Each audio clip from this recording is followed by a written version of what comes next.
Welcome to the talk show, Lighting the Educational Flame, with your host, Mark Hoberman. The goal of this show is to provide a learning experience to people of all ages, with guests from various fields and academics, a wide range of industries, and insight into the many forms of art, athletics, and entertainment. We hope you enjoy the show. Comedian Shaun Eli is our guest on tonight's episode of Lighting the Educational Flame. Shaun will talk about his stand-up comedy as well as his many experiences as a comedy writer. Hello and welcome to the talk show Lighting the Educational Flame, brought to you by Great Success Education.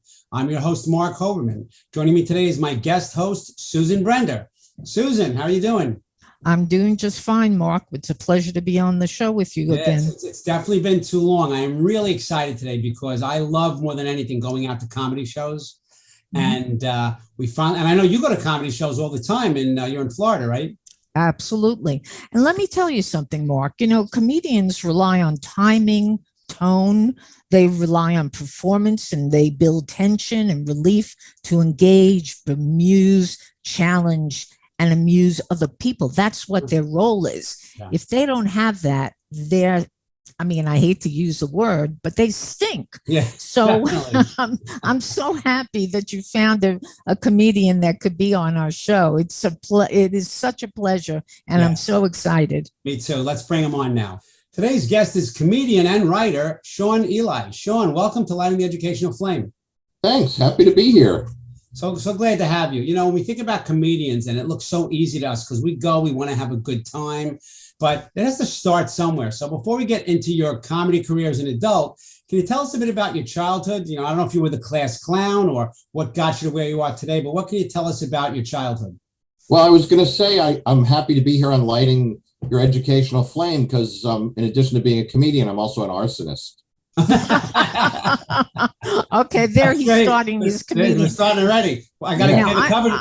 No cover charge. I don't think people who are the class clown become stand-up comedians because they get all the attention they want as kids, and then they're constantly being told to shut up and stop misbehaving, and that gets reinforced. The guy who becomes, or woman who becomes a comedian, is the kid who thought of things funny but maybe didn't say them loud enough for other people to hear and still have it in their system. People have said stand-up comedians, you have to be smart, and I think that's absolutely not true. What you have to do is look at things sideways. You have to see what's wrong in a situation and either exaggerate it or twist it a little bit more.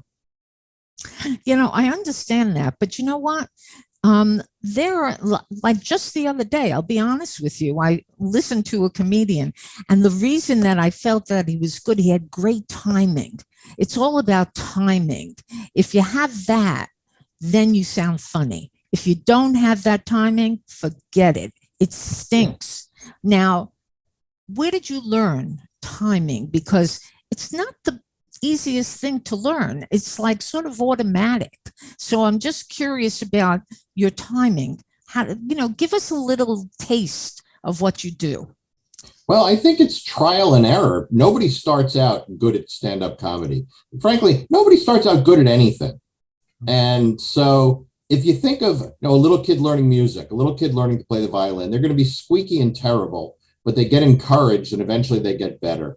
And stand-up comedy is the same thing minus the encouragement, because you start out terrible, you're performing at open mic nights in front of pretty much only other comedians, and you either figure it out or you don't. And most people who start, last 2 or 3 or 4 months and then they disappear and new people take their place. But it really it's trial and error. It's just even the subtle change in wording a joke sometimes can make a difference. And you can either be methodical about it, or sometimes I think your brain just figures it out in the back of your mind without trying. Well, there's something I really want to give credit to you as a comedian, because quite honestly, if I like to tell jokes or whatever, but if I went on stage in front of 100 people, 400 people, and told a joke and they didn't laugh, I would just leave and move to another country.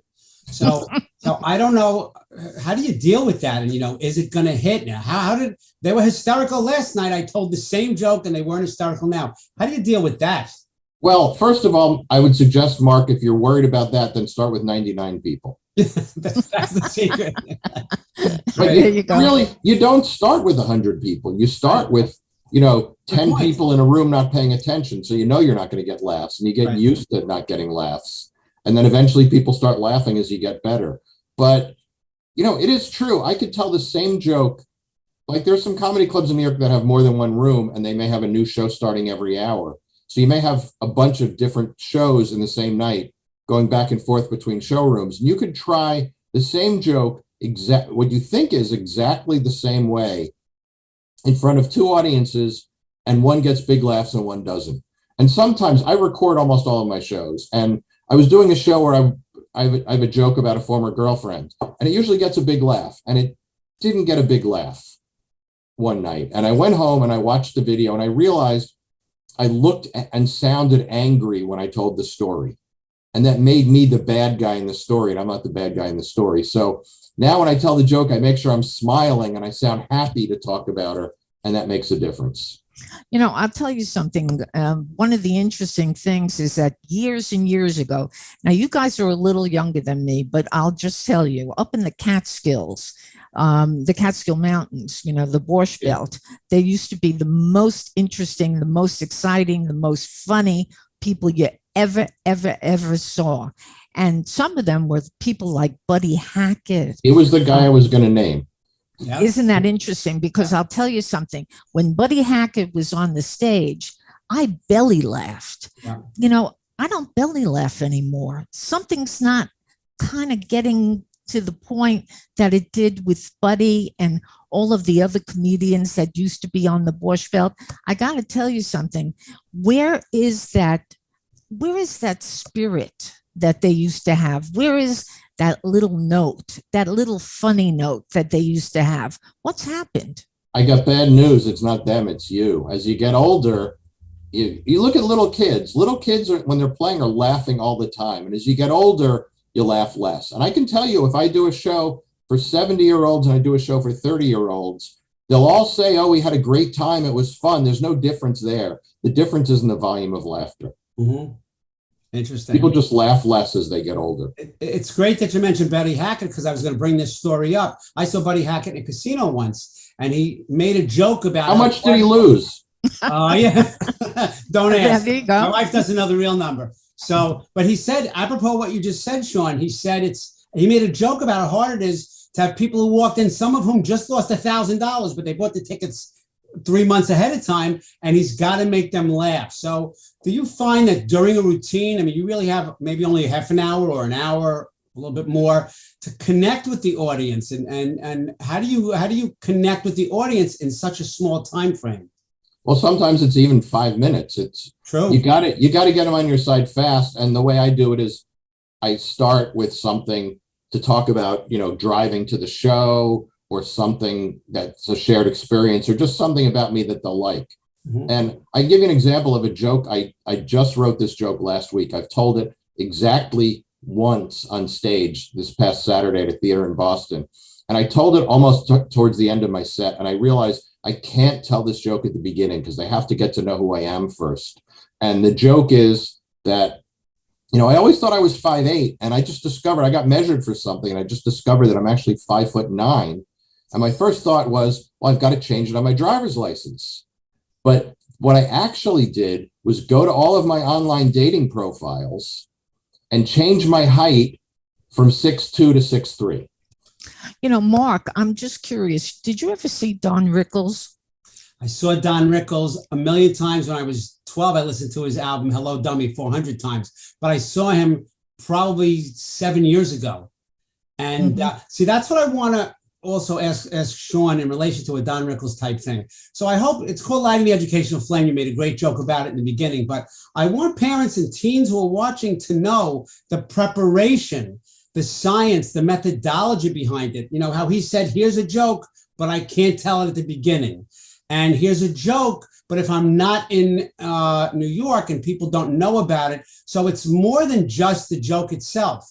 So when it comes to someone like a Don Rickles who comes out and he talks about things off the cuff, I know also that there are comedians who don't write their own material, and you do, and you also write the material, Shaun, for others. So what's the difference between comedians who write their own jokes versus comedians who have jokes written for them? Well, first of all, everybody starting out writes their own jokes because you're starting out, you have no money.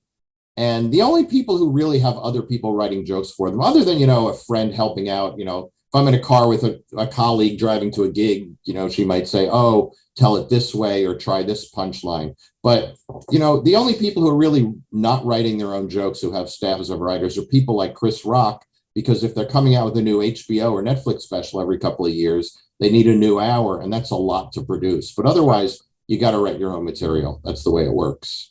And as far as preparation, the joke I told, the reason I can't tell that at the beginning of my set is I don't want people thinking, oh, he's a liar.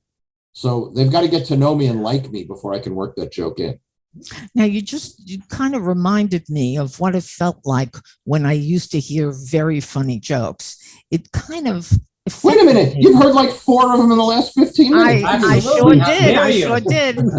I heard and 5. So did Mark. Yes. And you're very, very lucky, Shaun, because you're on a show, not with Susan Brender necessarily, but with Mark Hoberman, who is one of the funniest guys. Every time Mark and I do a show, I laugh. He makes me laugh. And that's what I wanted to talk about, timing. Timing is a very important thing when you are funny, because if you don't have that timing, that's it. So tell us a little bit about how you learned to time yourself. Well, you watch other comedians and you sort of get the meter. There's a rhythm of the way stand-up comedians talk. And I had a relative that I used to visit who had dementia. And when I would talk to her, I would tell her, there was a point where I told her a joke and she would smile, and I wasn't sure she understood anything I was saying, but she would smile at a joke. And people said, well, it's the way you tell it that's making her smile. So the next time I visited her, I told her a joke completely deadpan and it got a smile. And I told a joke, a non-joke. I talked in the rhythm of a stand-up comedian saying something that wasn't funny. It didn't get a smile. So I think comedy gets through to people regardless of how it's told. But timing is practice. I mean, I rehearse. A lot of comedians don't. But during the pandemic, when I had way too much free time, I spent about an hour and a half a day most days just walking around my house reciting material.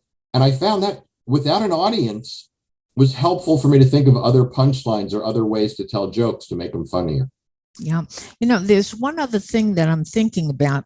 You listen to people do hip hop, do rap, and in the storyline, if you will, of the music, it's kind of really a little bit fresh. Now, young people probably don't know what I mean when I say fresh. I mean dirty. That's what it is, dirty. Do you tell dirty jokes? I don't. And there's 2 things. I may occasionally in a comedy club where it doesn't matter use a 4-letter word, because I have some jokes that work a little better with some cursing. But I don't tend to tell dirty jokes. I don't tend to write dirty jokes. And I found when I started, I took a class and the instructor said, if you can be a clean comedian, absolutely be a clean comedian, because if you're a dirty comedian, you're really limiting the kind of places you can work. And if you're a clean comedian, you can do corporate shows, you can do charity shows. There's a lot of places you can do shows that you can't if you're a filthy comedian. Interesting, because a lot of people, the greatest ones I have from the olden days watching the Dean Martin roast and stuff, were just the clean ones. And I just love that. You don't have to be dirty to be funny. So I just, Susan mentioned that I'm a funny guy. Some people think I'm funny, but many times people said to me, and I do take it as a compliment, oh my God, you missed your calling. You should have been a comedian, this and that. But I have to tell you my stock answer. I said, thank you for that. But I'm funny because I know the 4 of you. I know your situation. Yeah. I said, I'm going to go out in front of 300 people I never met. They won't get the jokes. I can't make fun of someone's aunt if I don't know their aunt. So I just have such a respect for what you do. And the funniest comedians I've seen are the ones like you who talk about real life situations. I love a good standard joke that you can read and laugh. But what makes you turn something that's a part of your life into part of your act? Well, you talked about talking to your friends. You being funny to your friends and being funny to strangers on stage, 2 different types of funny. And I'm not saying one's better or more important or harder than the other, but it's sort of like golf and baseball are both swinging a stick at a ball, but they're 2 very different sports. And as far as how I come up with stuff, when I started in comedy, this is going to be a little creepy, but not dirty. When I started in comedy, I looked at somebody like Bill Cosby, who was a storyteller. And I said, I want to be like that. I don't want to be up here telling, one-liner kind of jokes. I want to have jokes about my life that are more substantial. And 18 years later, I realized two things. One is I have stories about things in my life that I can make funny on stage, and I am nothing like Bill Cosby. Well, okay. So if you were to tell Mark and I who really made you feel excited to be doing what you're doing, who would you tell is the person? Because, I'm thinking years ago, we used to watch television and it was a kind of different comedy, like Archie Bunker. That was a real person. I mean, they made him up, but he was real.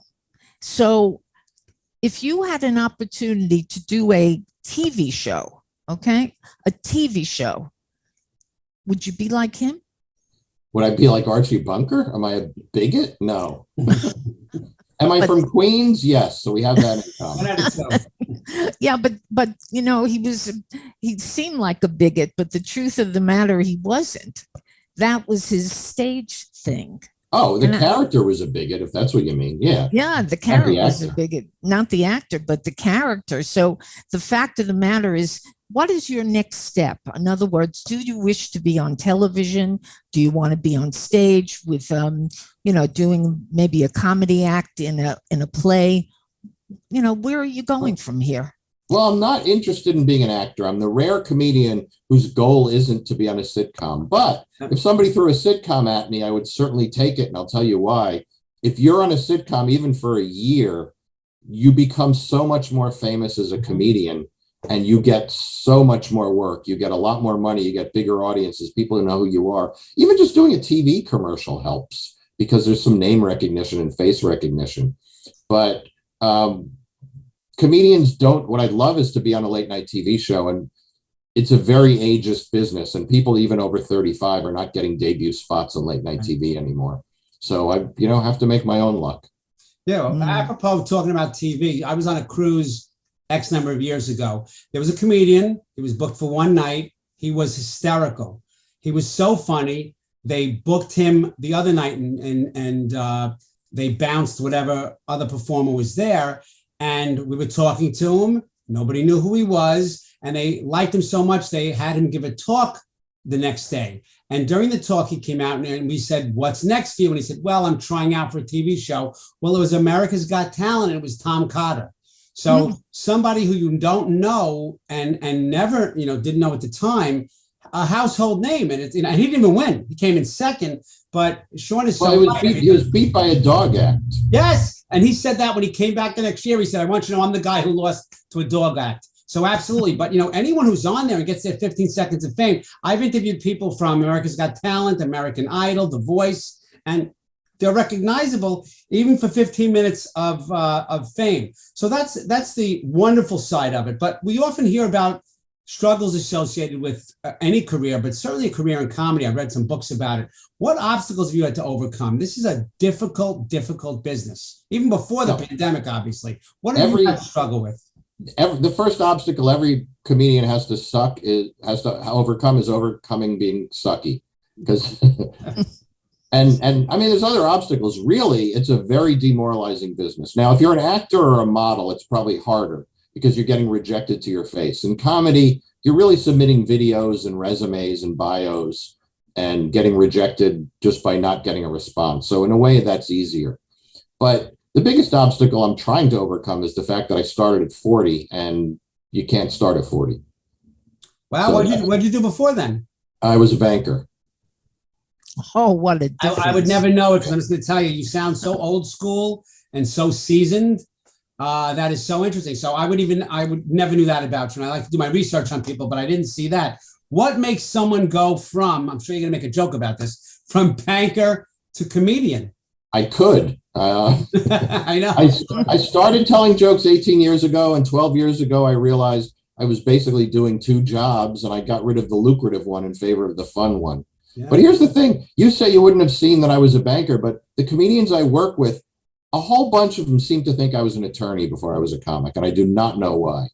Really? You got to know that. I have a feeling, Shaun, you really know, but you don't want to tell us because I think maybe I'm argumentative, but just as an example, Yeah, this past weekend, I was working with Ophira Eisenberg, who had her own show on NPR, and we were driving to and from Boston for the gig, and she said something about me being a former attorney, and I said, no, everybody thinks that. Why do you think that? She said, I don't know, I just thought it, but it's not true. Wow. Yeah. Well, Yeah, go ahead. I'm just going to jump in for a second, Mark, because this past weekend I saw the Ricardos. That was about Lucy and Desi. Yep. And it was the most wonderful, wonderful movie. And it was very interesting to see the delivery that Lucy had, even to her family. I mean, she was funny even to her family, but it was something that existed in her. She was born with it. I think it's genetic, if you ask me. Do you think yours is genetic? I don't know. I would think that before I became a comedian, if you asked anybody in my family, they would have said my brother Scott's the funny one. And it's not that he's gotten less funny, but I've certainly gotten better at it because I've been doing it for so long. So what does Scott think? I don't know. I've never asked him if he thinks he's funnier than I am. I know his wife thinks he's better looking than I am. But what the hell does she know? Yeah, really. That's right. Well, I think, Shaun, that we're coming to the end, and I want to say that I think the life of a comedian parallels many other careers. So what advice would you give to people who choose to follow a career in comedy? Is it like any other career? Is it like some other careers except for X? What advice would you give? Well, here's what I say. Stand-up comedy is 1/3 writing, 1/3 performing, and 1/3 marketing. And you got to be good at 2 of them. If you're good at 3, you'll have a phenomenal career. But you've got to be professional. There's a business side of it. Yeah. And one of the standard pieces of advice people give new comics is don't be a jerk. Because most of the opportunities you're going to get when you start out are not from club owners or bookers or producers. It's going to be from other people you started out with. And if they don't like you, they're not going to give you opportunities, and you need to get on stage to get better.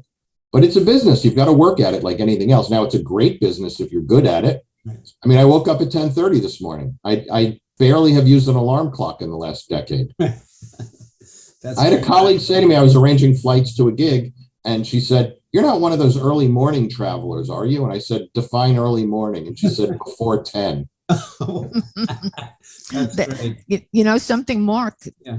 He doesn't know me, and neither do you. I'm turning over at 10:30. I know how late you are. I know we've had this discussion. Excellent. So Shaun Eli, thank you for joining us today and sharing your passion and all the experiences you've had in entertainment. I have to tell you, I feel like we got a master class in behind the scenes of comedy. Susan Brenda, thanks so much for co-hosting today. To the viewers, this is Mark Hoberman. Thank you for watching Lighting the Educational Flame. Catch us Monday nights at 9 p.m. EST on E360, which is on Roku TV, Apple TV, Amazon Fire. Remember, we're available 24/7 on the Lighting the Educational Flame YouTube channel. Have a great day. Shaun, thank you so much. And I'm right there at brainchampagne.com, where there's a lot of videos and written jokes for you to read. I got to put in my sales pitch, especially after I talked about business. Yeah, absolutely. And where can people go besides there to find you? Is that the main spot you want them to go to? Well, they could ring my doorbell, but unless it's Halloween, I'm not giving them candy. And it's got to be after 10:30 a.m. So they got to be careful with that too. Well, thank you so much for being with us today. It was great. Susan, thank you so much. Take care. Thank you for watching Lighting the Educational Flame. To contact Mark Hoberman, email him at info@gradesuccess.com or visit him on social media through Facebook, Twitter, Instagram, and LinkedIn. Thank you for watching Lighting the Educational Flame.